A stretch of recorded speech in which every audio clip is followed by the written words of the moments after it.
This fucker came and landed on my foot. It's the size of a fucking xenomorph. It's the thing from Alien. It's the thing from Alien. Look how big it is compared to my foot. I'm a size 11 and a half.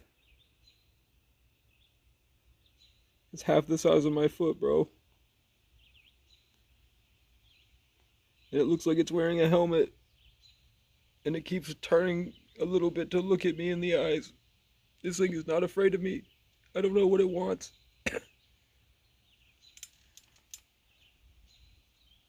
They're supposed to eat the bugs that bite us.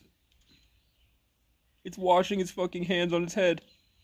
It's literally wiping his mouth after insatiable bloodlust of butterflies and mosquitoes.